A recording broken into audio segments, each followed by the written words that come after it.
Hour number 2, once again, it's our buddy Nino Torres from GOLTV. And he's got a big old rundown of stuff that he wants to get into. And I have a surprise for our buddy Nino. I have a surprise. He wants to talk about his beloved crew and coming in. So, greetings, my friend. How are you? Yellow. We're here. Yeah, I figured we'd be getting that. Right? Yeah, I figured we'd be getting that. We love you. We love you. We love you. And that's the way we follow. We follow. This is for Columbus. And that's the way we like it. We like it. Ooh. Nordic, baby. Nordic chance for you. Oh, my God. Oh, he's coming in. Okay, so I said that I had a surprise for you. And I have that surprise, sir.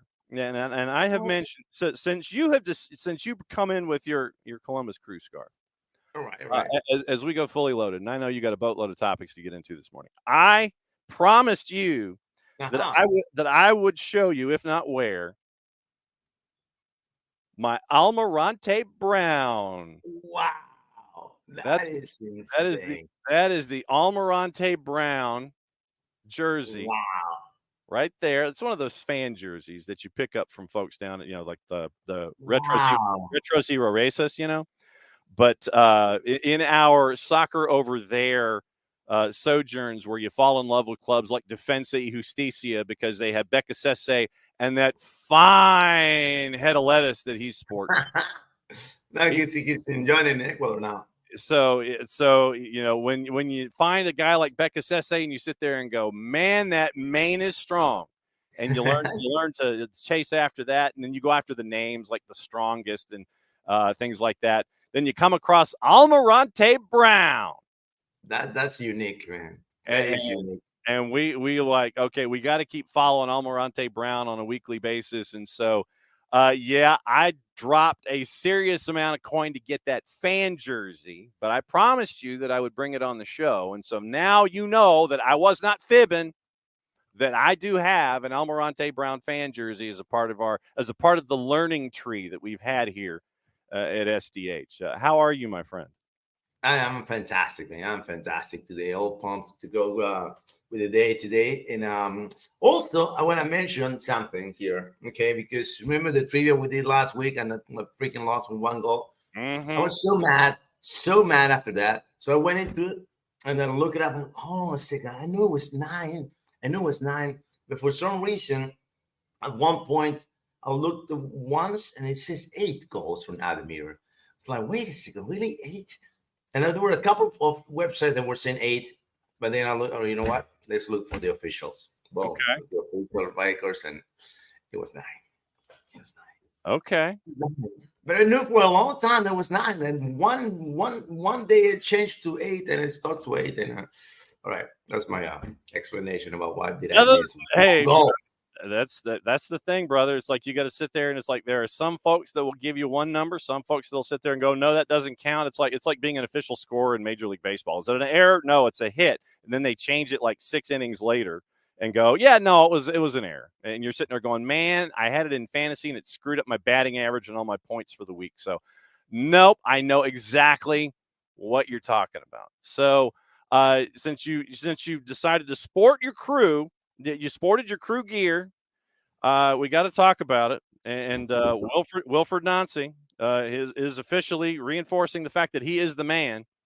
Yes, sir. And the crew keep on rolling. They are a train, man, and ain't nobody stopping them yet. And they won again against Philadelphia, and they got 2 games on hand. They were only 2 points behind the team from the South. Right? From the Southwest 71, right? Yeah, Messi and friends. We know about them. And but you know what? There's another cup. It's another title. And I think, I mean, without being biased, I'm not being biased here because all my year and all the stuff, right?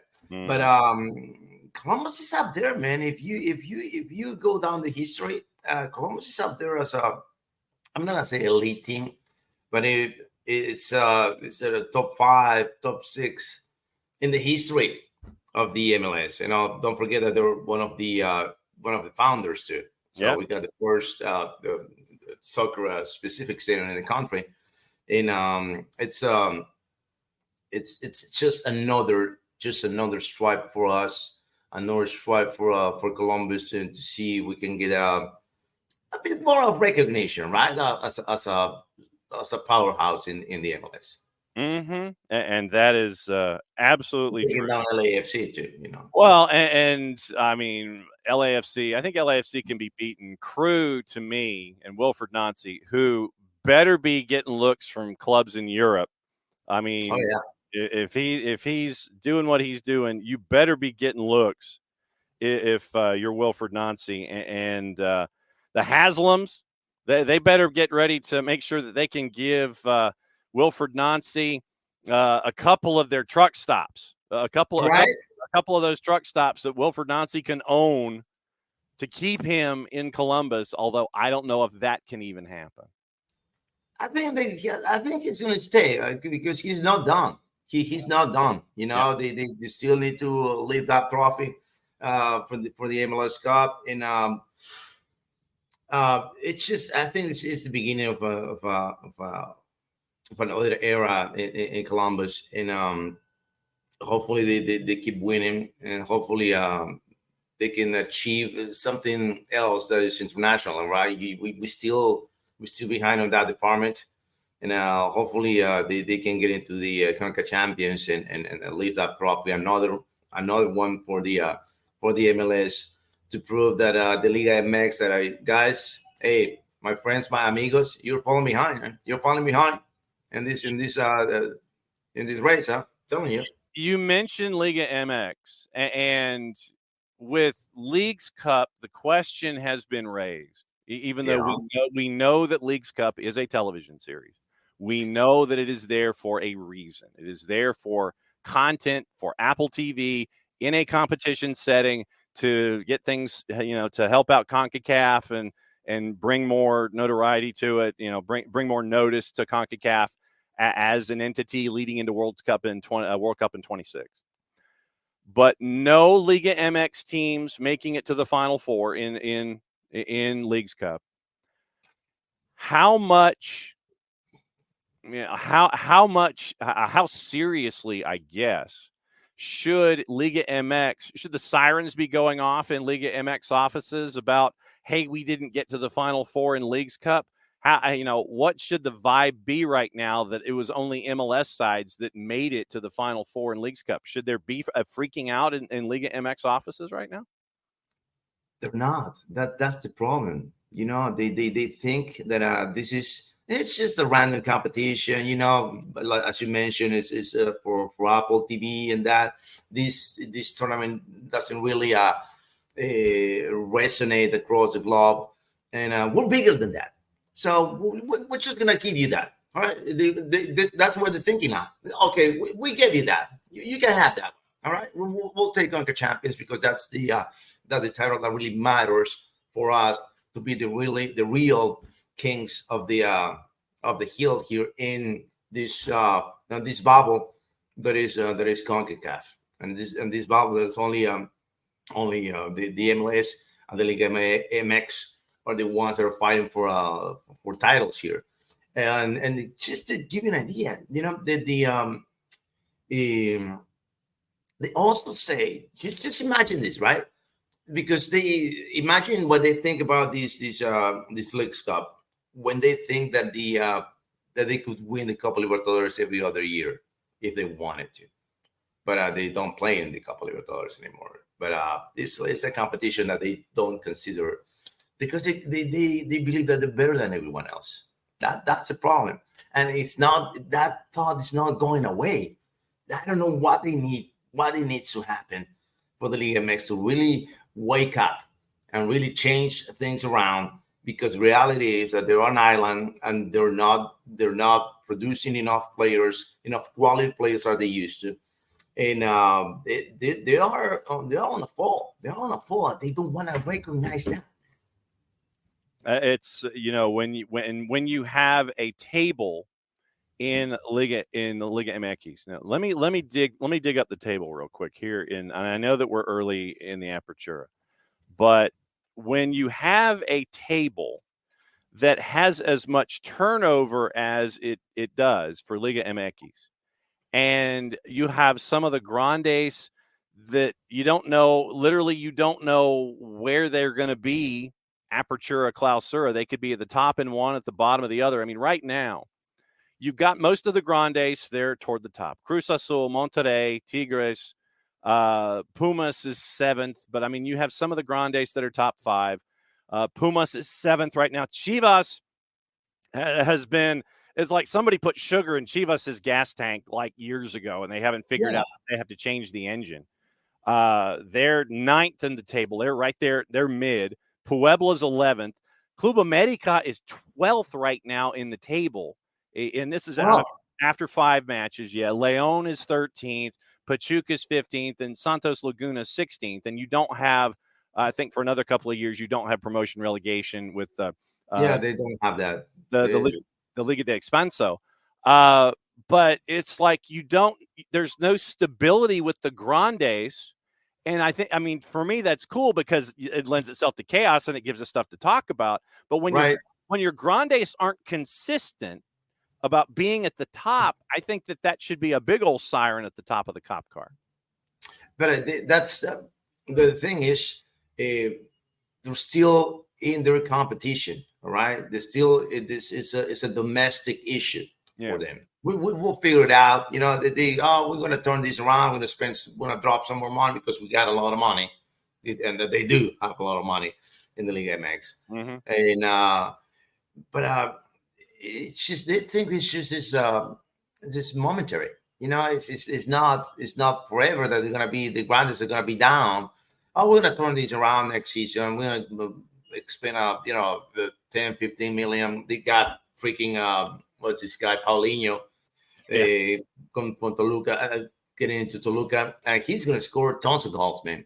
Paulinho, he is going to score. He is going to be ridiculous, man. Ridiculous. That guy is coming off of winning the championship in Portugal and scoring a lots of goals in the Primera Liga. And that the very moment that he arrived to look at, boom, right away, boom, boom, boom, boom, boom, to score like I don't know how many goals he got already, but I haven't been following up, but he's on a roll, and he's gonna and they're gonna show they prove. You see, we can get those kind of players. You can't. Paulinho has 4 goals in 5 matches, and he's the only guy to score more than 1 goal so far this season for Toluca. I think he's going to be in double digits. Probably he's going to score, I want to say 20. I want to say 20 goals on this campaign easily. Wow. Because 4 other dudes have scored 1 goal. Paulinho has scored 4. He also has 1 assist this season. So he's one of 5 guys that has been a part of both categories right now for Toluca. Since you mentioned Portugal, we'll go ahead and go there since you opened that door.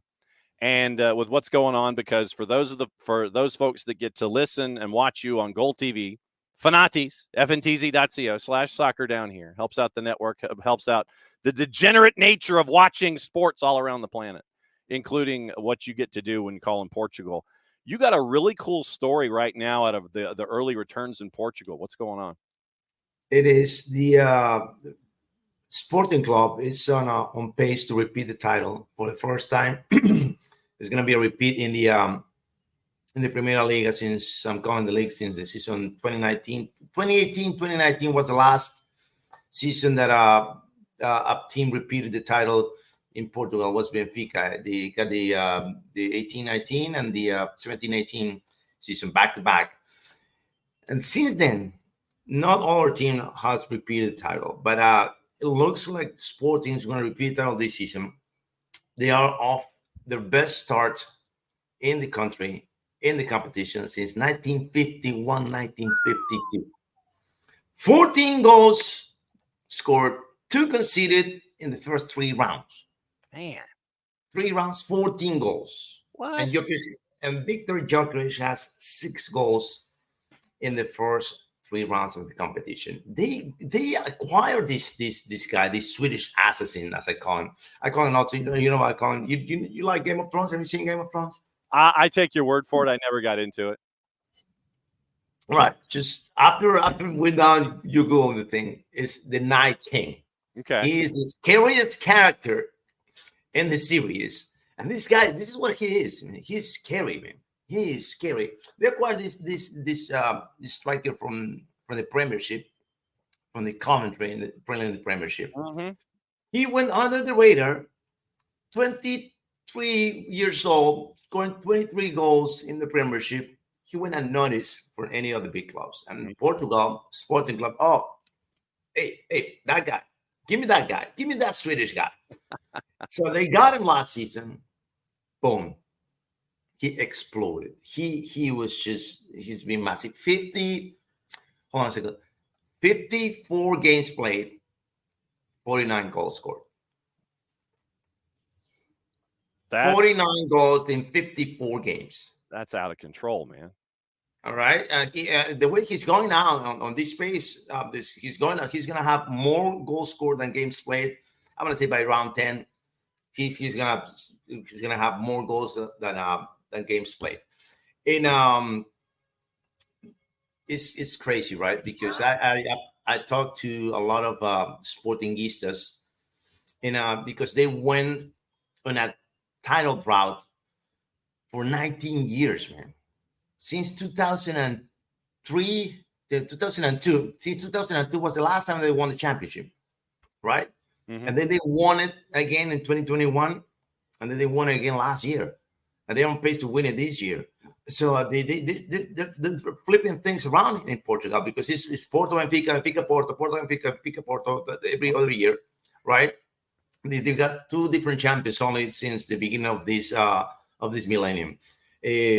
Sporting in 2002 and Boavista in 2001.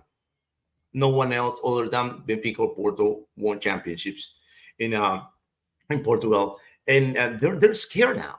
They're moving, they're flipping. It's just the transfer market for Porto is been ridiculously busy.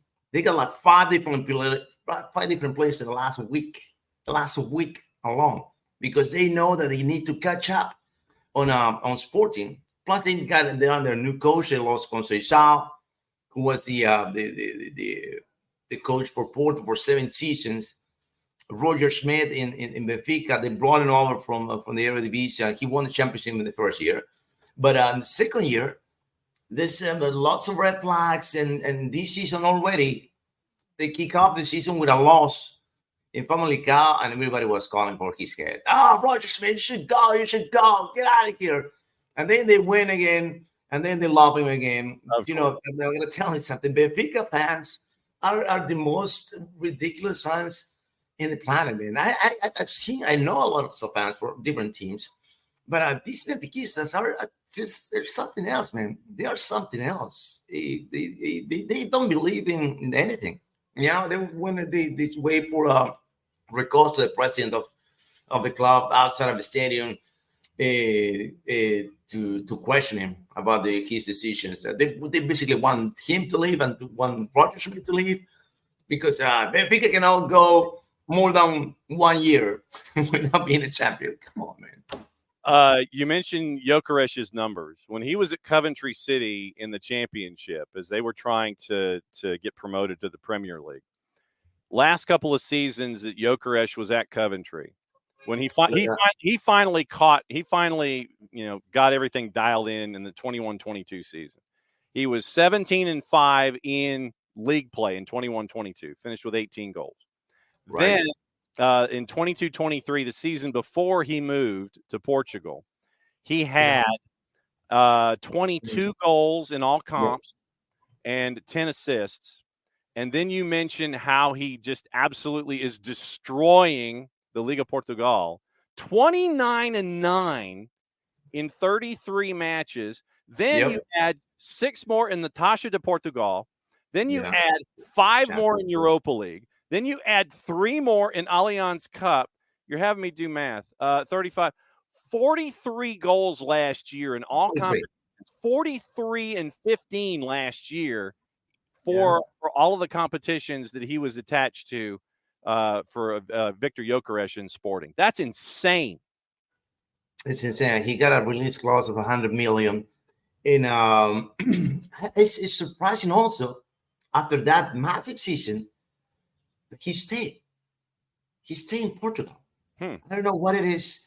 I think it's the age. I think it might be the age because he's 25. That none of the big clubs and the big five pitch money for him. You know, it's unheard of. And like I said at the end of last season of my Sportingistas, listen, folks, if Sporting gets to keep Ruben Amorim because he was in negotiations, he was flirting with the teams in the Premier League. He actually went to London to have meetings right before the season ends. And if you got to keep Ruben Amorim, the coach, and Victor Gyökeres, you're gonna repeat the title. No, don't be. Just listen to what I'm saying, man. Boom! What happened in the first round? Boom! 5 goals, 6 goals, 7 goals. They're gonna repeat the title, man. They're gonna repeat the title. That is absolutely nuts. We are fully loaded, as we always are, with our buddy Nino Torres from GOLTV. And this is where we take the world tour. It's like the wide world of sports when you come in on your Thursdays, and it's epic to have you here. Libertadores Sudamericana. That's the next stop, and Yes, we got some stuff. We got some stuff here. Yeah. Libertadores. Fluminense beats Gremio in pens. They go on to advance. Colo-Colo beat Junior. They advance. Atletico beat San Lorenzo. They go. Strong. Yeah. Our boys, the strongest. One of the best nicknames ever. Beating Peñarol.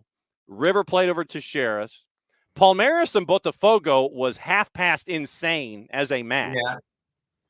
And then you end up with Sao Paulo beating Nacional and Bolivar beating Flamengo to set things up in the next round. And it is, as it is all laid out, and that's going to be in a couple of weeks. But it's Colo-Colo River Plate, which it's got some crazy attached to it. Fluminense Atletico, Botafogo Sao Paulo, Flamengo, and Peñarol. So we look at Libertadores, we're down to the final 8. But yeah, the Gremio match with Botafogo was in blanking sane to watch that one to see who would advance. It was insane, man. And in the end, I know I said this last week that I was hoping and dreaming and wishing that we could have River Plate winning the Copa Libertadores and Boca Juniors winning the Copa Sudamericana. Well, Boca Juniors is out of the Sudamericana. They're ousted. My beloved, my Peruvian Advíncula was sent off within 15 seconds, man. He got a red card in the 15 seconds, man. How do you swing that legitimately? How do you do that? How do you pull that off? That's special. I don't know. I really don't know. I saw the replays over and over again, and I was trying to defend him, but I guess it's when you come into these games, you got your testosterone levels way up to the roof, and you got to manage that. You got to manage that because it was 15 seconds into the game. There's no need to go all in the first tackle of the night. But again, it happened, and then he was crying, he was bawling. But I got to tell you something. Boca Juniors fans, they love Advíncula. They love Advíncula. They have him up here, man.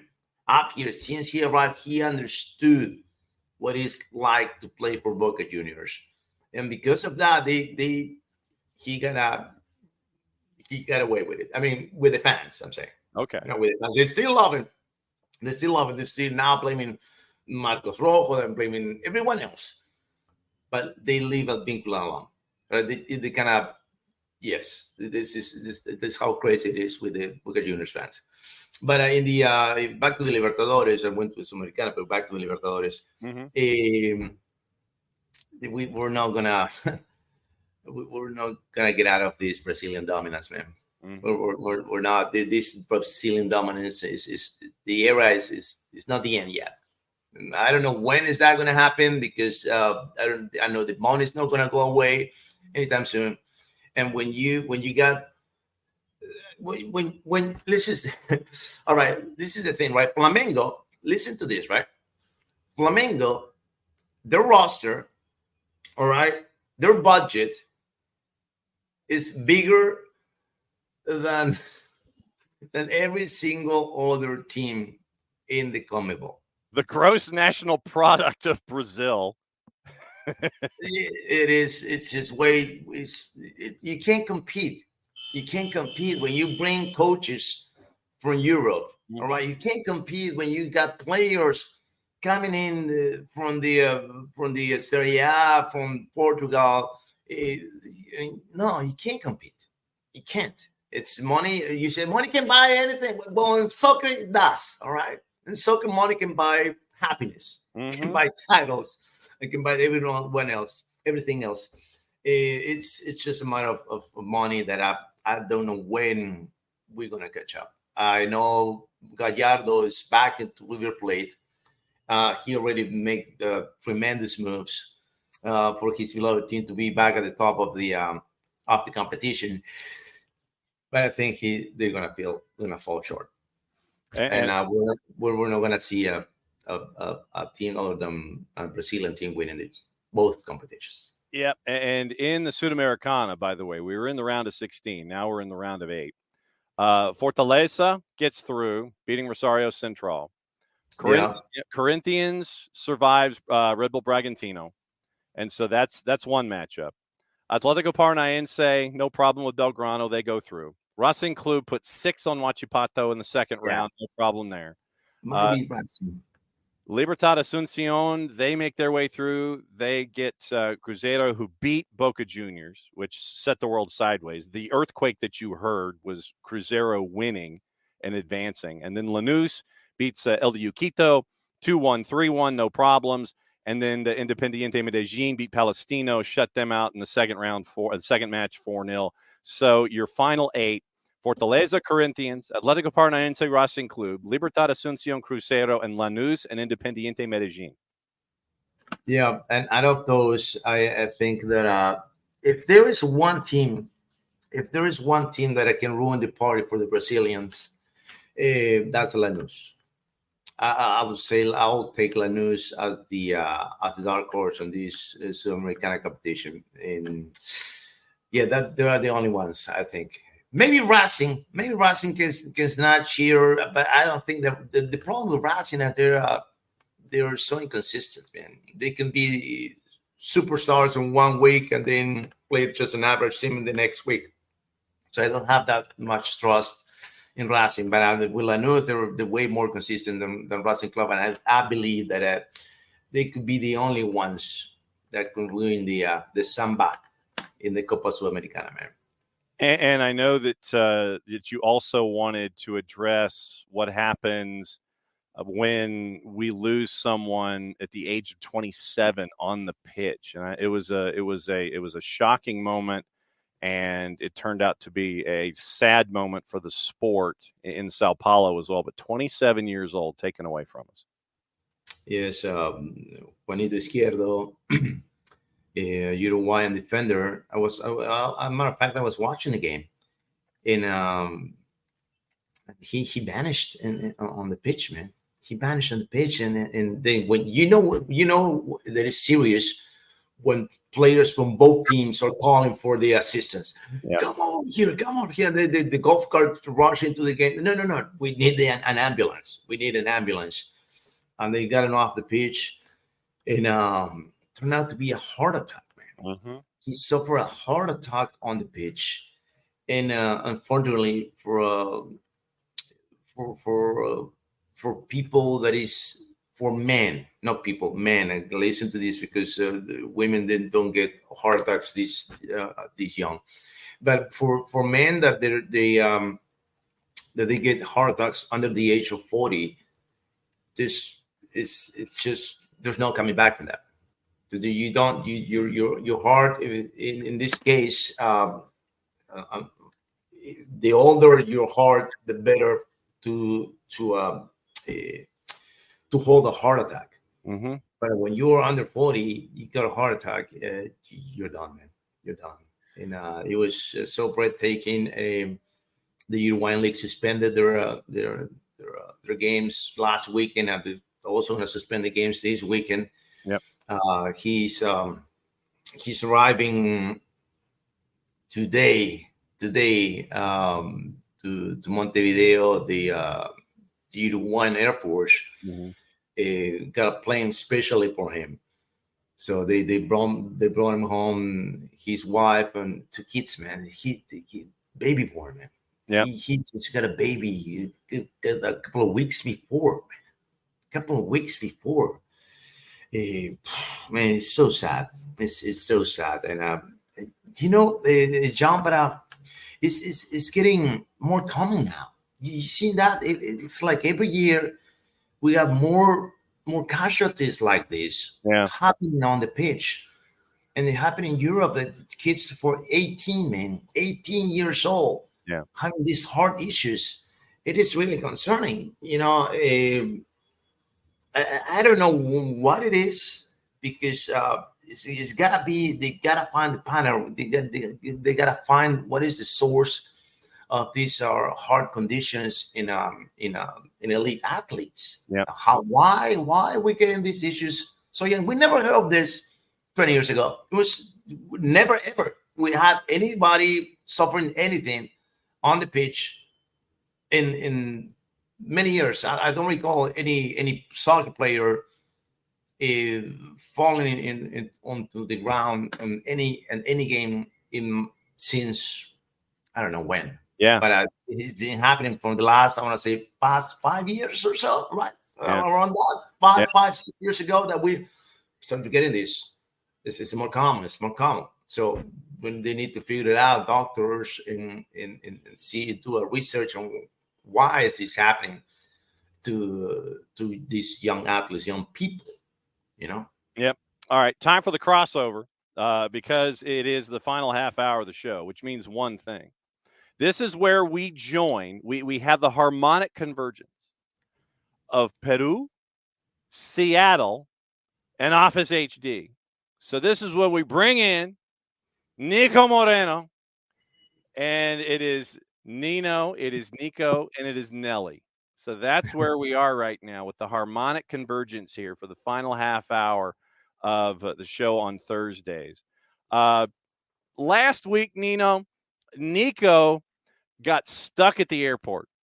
No. And I mean, it's like trying to be there, and he was trying to be the good dude, and he was picking up folks from early flights and things like that. In Seattle, the Seattle-Tacoma airport traditionally is a pain in the you-know-what when you're trying to get there, when you're trying to get parked, when you're trying to drop folks off, when you're trying to get out of there. Because last time I remembered, it was like a two-lane boulevard with a middle turn lane to get in and around all that area in Tacoma to get to this airport. Niko was in that jam like he was there before the roosters were crowing, trying to help out the family.